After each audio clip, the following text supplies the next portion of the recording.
Oi pessoal, tudo bem? Aqui é o professor Takeo, professor de Química da UFABC. Neste vídeo vou repetir a aula que eu apresentei agora há pouco na live pelo Google Meet. Vamos lá? Bem, essa aula foi dada no dia 4 de maio. Ela é, na verdade, um repeteco da aula passada com um pouquinho a mais a respeito de mecanismos de reações, tá? Bem, vou comentar um pouco de novo os tipos de velocidade e reações químicas, o que é a lei de velocidade, a relação de velocidade com a lei de velocidade integrada, a reação de ordem zero, a reação de primeira ordem, reação de segunda ordem, que eles significam, e o significado da ordem de reação. Para que ela serve? Ela serve para a gente determinar mecanismos de reação. Tá? Bem, a aula passada eu tinha mostrado essa equação aqui como exemplo. Eu acho que não ficou muito claro como que uma reação química costuma se proceder. Então vamos supor que a gente tem reagentes e esses dois produtos. A gente começa dos reagentes.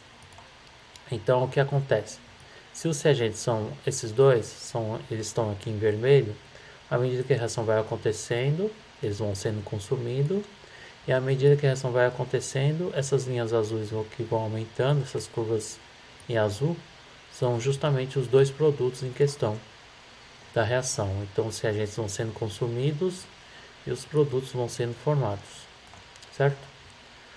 Uma pergunta rápida: quem que é o triângulo, quem que é a bolinha aqui em questão? Então, no caso aqui, o reagente, pela estequiometria, esse reagente tem que estar em maior quantidade para a reação acontecer. Para cada um de hidrogênio, a gente precisa de 2 de ICl. Então, o ICl aqui seria o triângulo e o hidrogênio seria a bolinha. De maneira análoga, a gente tem o triângulo em menor quantidade, se ele se refere ao iodo, e essas bolinhas aqui azuis se referem ao HCl, que é formado em quantidade, em dobro da quantidade em relação ao iodo, certo? Isso é uma curva típica de uma reação química. A velocidade média de reação ela é determinada a partir da variação da concentração de um dos reagentes ou dos produtos em um determinado período de tempo. A gente não pode esquecer que quando a gente tem coeficientes estequiométricos, no caso do ICl e do HCl, a gente tem que colocar 1 dividido pelo coeficiente estequiométrico, tá? Tanto no caso do ICl e do HCl. E a gente não pode esquecer que quando a gente tem reagentes, a gente tem que colocar um sinal de menos, porque a variação da concentração é negativa com o passar do tempo. Vocês percebem também que aqui a gente tem 4 igualdades, tá? Ou seja, os 4 valores aqui de velocidade média são iguais somente se a variação de tempo em questão forem todas iguais também. Eu destaquei aqui ele em verde. Vamos pegar um exemplo de uma variação de tempo, por exemplo, de tempo de 1 a 4. Qual seria a variação de concentração de hidrogênio nesse intervalo de tempo? Se a gente olhar aqui no gráfico, a gente tem no tempo 4 essa concentração de hidrogênio e no tempo 1 essa concentração de hidrogênio. Então a variação de concentração de hidrogênio equivale a essa quantidade aqui. Para o ICl, a gente pega a linha de cima, a gente pega o ponto, a concentração em 4 segundos, a concentração em 1 segundo. Aqui a gente joga no eixo Y e a gente vê que esse tamanho aqui confere a variação de concentração de ICl. Percebam que aqui a concentração de ICl, a variação de concentração é o dobro do de hidrogênio, por isso que a gente coloca o valor 2 aqui, que está intimamente relacionado com o coeficiente estequiométrico. Tá? Muitos se falam que isso aqui são velocidades únicas de reação. Mesmo raciocínio vale também para os produtos. Então, no caso do hidrogênio, a gente tem aqui a concentração de iodo em 1, concentração de iodo em 4. Então, a gente tem a variação da concentração de iodo, e a mesma coisa para o HCl. A gente tem um ponto em 1, um ponto em 4. Então, essa aqui é a variação de concentração relacionado ao ácido clorídrico. Ok? Além da velocidade média, a gente viu também a velocidade instantânea. Velocidade instantânea, a velocidade instantânea diz o seguinte, que a gente traça uma tangente passando pelo tempo que a gente quer medir a velocidade, e aí a velocidade é calculada graficamente pela inclinação dessa tangente que passa no tempo que você quer medir a velocidade instantânea. Então, a velocidade instantânea está muito atrelado a um tempo que você quer. Isso é muito utilizado quando a gente tem perfis de variação de concentração pelo tempo não constante, que é no caso uma curva. E a gente também viu o conceito na aula passada, o conceito de velocidade inicial, que seria uma velocidade instantânea também, só que no instante t igual a zero. Então seria a inclinação dessa tangente que está passando bem no tempo igual a 0 segundos. Então a gente já viu velocidade média, velocidade instantânea, velocidade inicial, e agora a gente precisa ver o conceito de lei de velocidade. Quando a gente tem uma equação do tipo A, B dando C e D, a lei de velocidade expressa a velocidade em termos de concentração iniciais dos reagentes. Ela pode estar associada a uma constante que a gente chama de constante de velocidade. Voltando, aqui serão os colchetes para simbolizar a concentração dos reagentes. A gente tem a constante de velocidade e a gente também tem o que a gente chama de ordem de reação, que são números que podem ser desde números naturais ou números fracionários. Essa ordem de reação não equivale aos coeficientes estequiométricos, tá? E a ordem de reação é importante, que a gente vai ver lá na frente, está intimamente relacionada ao mecanismo da reação. Então, a lei de velocidade é uma maneira de expressar velocidades iniciais a partir de concentrações iniciais dos reagentes. A gente pode ter reações de ordem 0, de ordem 1, que a gente chama de primeira ordem, ou de ordem 2, de segunda ordem. Na ordem 0, x é igual a 0, então a velocidade é constante em função do tempo, e ela vai para 0 quando a reação acaba. A lei de velocidade integrada consiste em você igualar a lei de velocidade com a velocidade instantânea. Assim, você consegue determinar valores de concentrações em instantes, em diferentes tempos de reação. No caso da lei de velocidade integrada de ordem 0, essa lei de velocidade integrada nada mais é que o conceito de velocidade média. Então, aqui a gente tem delta, concentração, dividido pelo tempo, que vai dar a constante, que é justamente a velocidade. A unidade de K minúsculo é justamente a unidade de velocidade, então é mol por litro por segundo ou por minuto, dependendo da escala de tempo que a reação se procede. O gráfico linear, para que consiga em relação a t, é você variar a concentração pelo tempo, como a gente observa aqui nesse gráfico. Então a variação da concentração em função do tempo dá um gráfico linear, porque a velocidade é constante. O cálculo de meia-vida.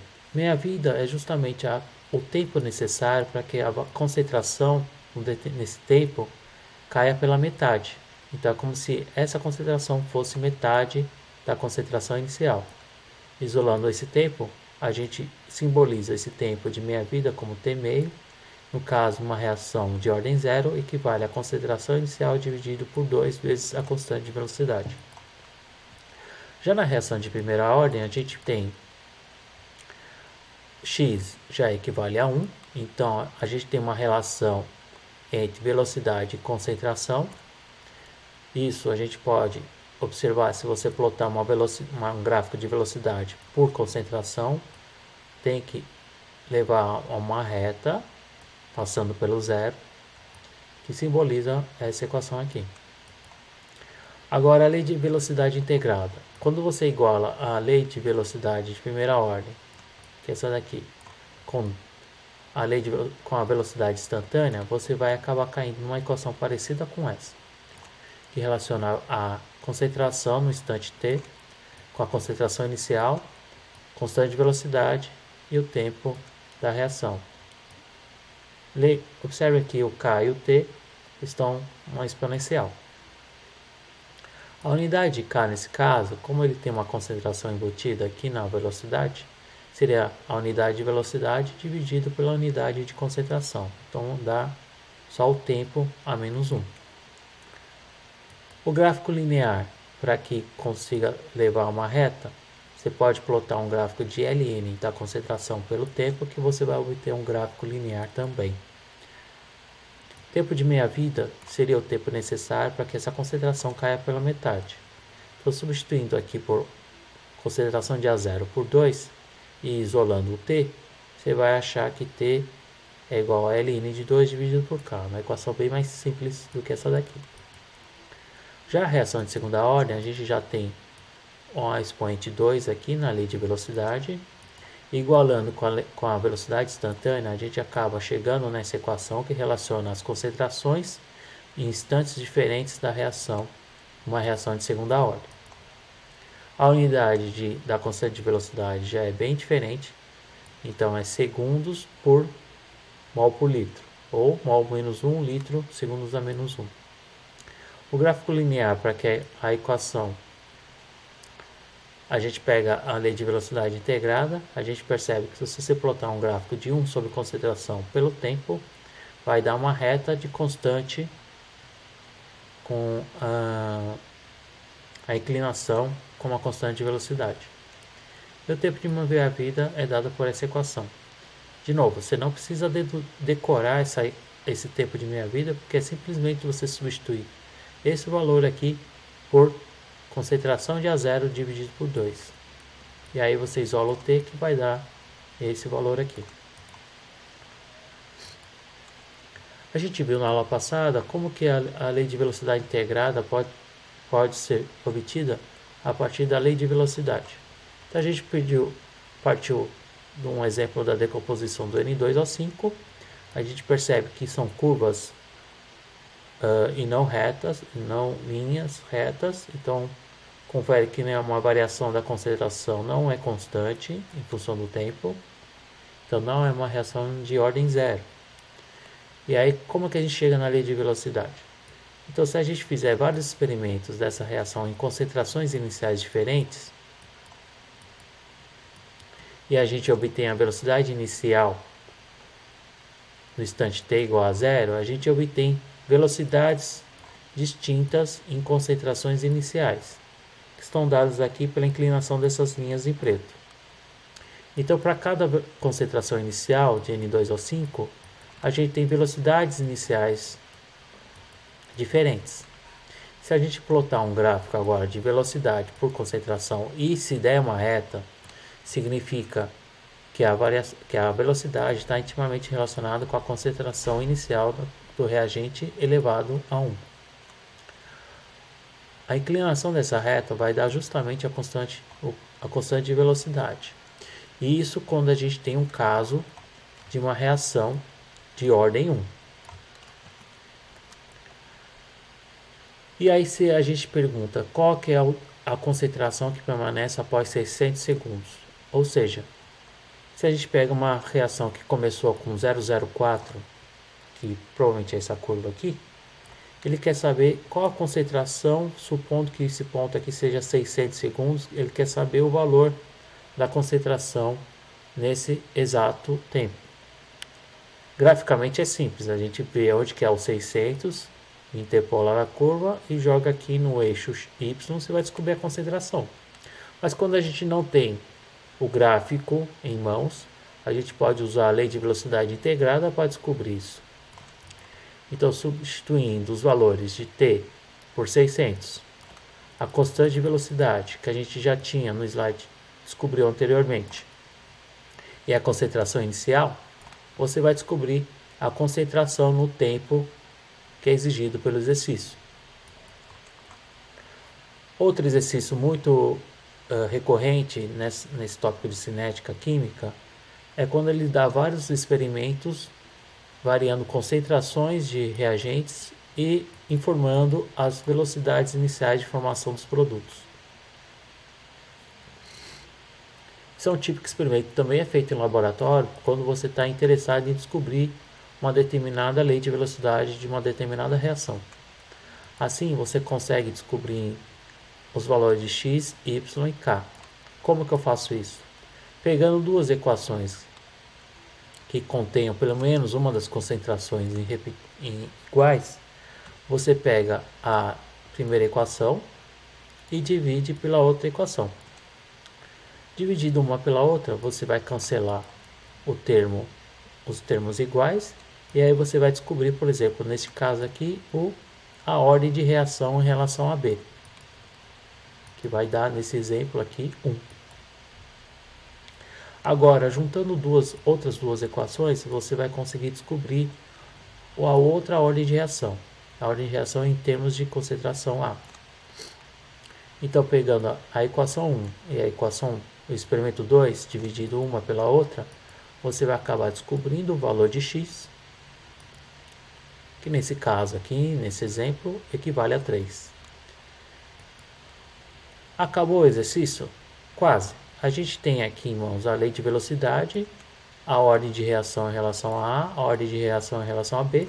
Falta a gente descobrir a constante de velocidade. Para a gente descobrir a constante de velocidade, você pode pegar qualquer um dos 3 experimentos. Vamos pegar o experimento 1, que é mais fácil porque a gente só tem número 1 aqui. Então a gente chega nessa equação, isolando o K, você descobre que K é 6 vezes 10 a quinta. E aí então você vai ter a lei de velocidade da reação fornecida pelo exercício. Qual que é o significado de a gente obter leis de velocidade? A principal aplicação das leis de velocidade é você ter informações de como a reação está se procedendo, tá? Que a gente chama isso de mecanismo de reação. Quando a gente tem uma reação, por exemplo, como esta, que é uma reação orgânica, a gente tem brometo de tecbutila reagindo com hidróxido, levando a tecbutanol e o íon brometo. A gente percebe que foi uma reação de substituição. O OH entrou no lugar do BR e o BR saiu. Como que isso aconteceu? Em termos físico-químicos.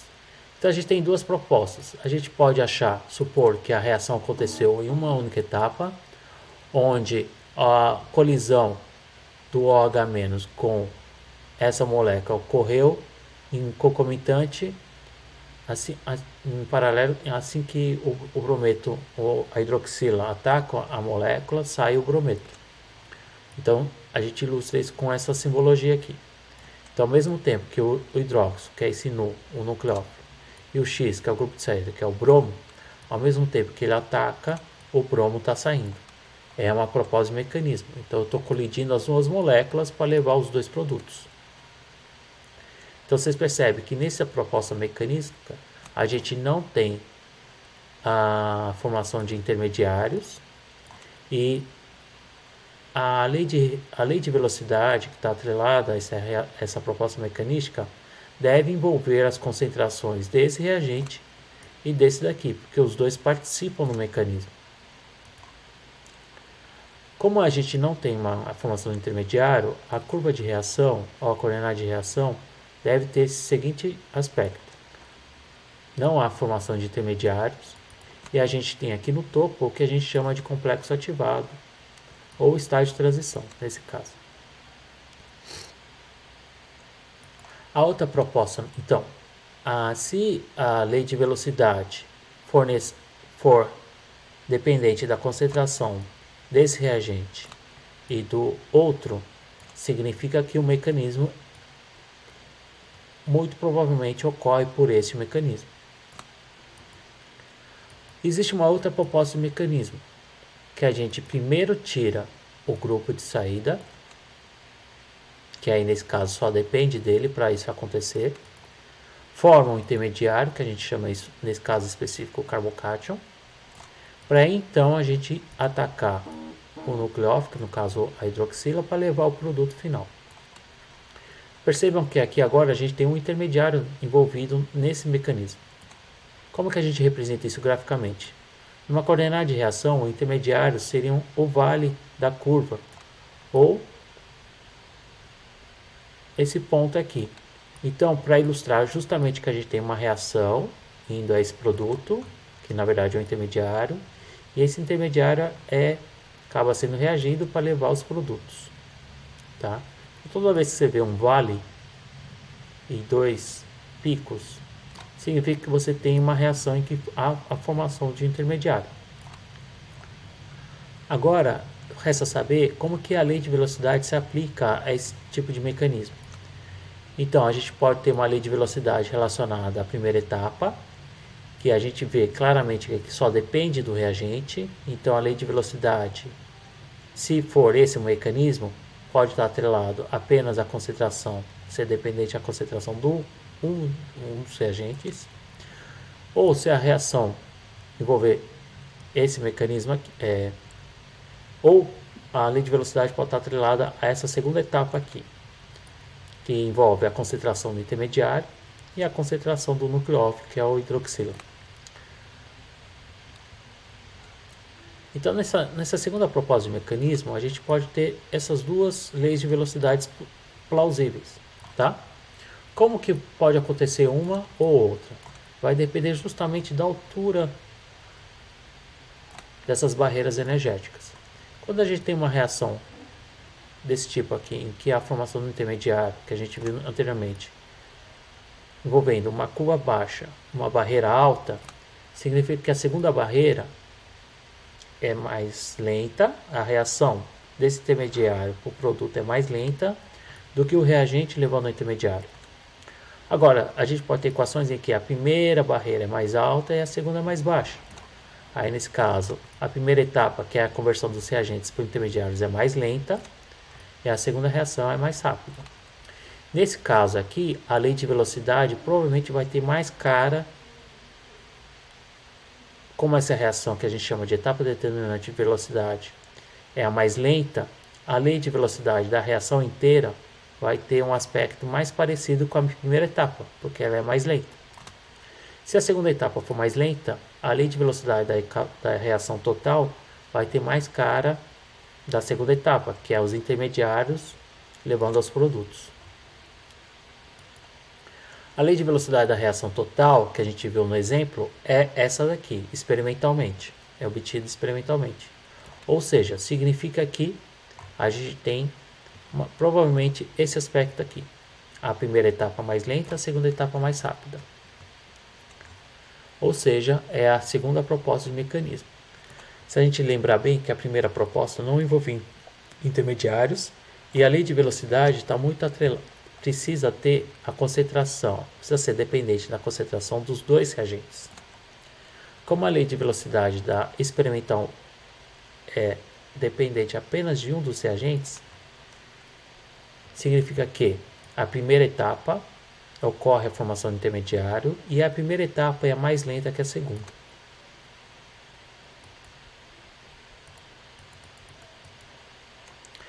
A gente vê um exemplo relativamente simples de como que a gente usa a lei de velocidade para descobrir mecanismos de reação. Só que para outras reações pode envolver uma série de cálculos um pouquinho mais complicados.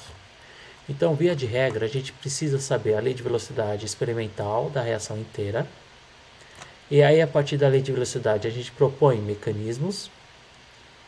A partir dos mecanismos que envolvem semi-reações ou formações de intermediários, a gente precisa determinar leis de velocidade de cada uma dessas etapas, e a combinação dessas leis de velocidade de cada uma dessas etapas precisa coincidir com a lei de velocidade experimental. Se isso acontecer, significa que o mecanismo que você propôs é bastante válido, bastante plausível.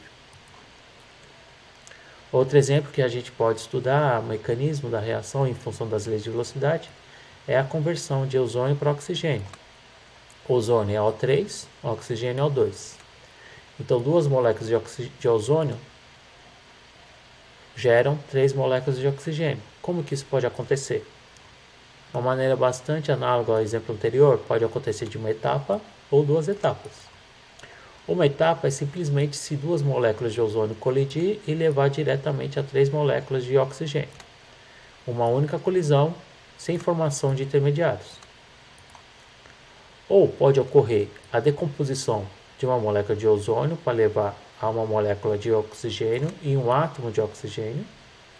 E esse átomo de oxigênio mais reativo vai colidir com uma segunda molécula de ozônio para levar as outras duas moléculas de oxigênio que faltam na reação.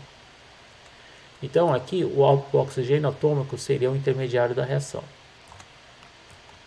Então a gente precisa fazer todo o tratamento matemático, destrinchar as leis de velocidade dessas reações elementares, combinar as leis de velocidade de cada etapa e combinar para ver se coincide com a lei de velocidade da reação obtida experimentalmente.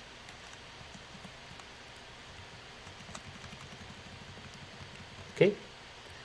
Próxima aula, quinta-feira, a gente vai falar sobre fatores que afetam a velocidade e a gente vai apresentar o conceito de equilíbrio químico, um conceito bastante importante que a gente vai usar bastante ele a partir de agora até o final do curso.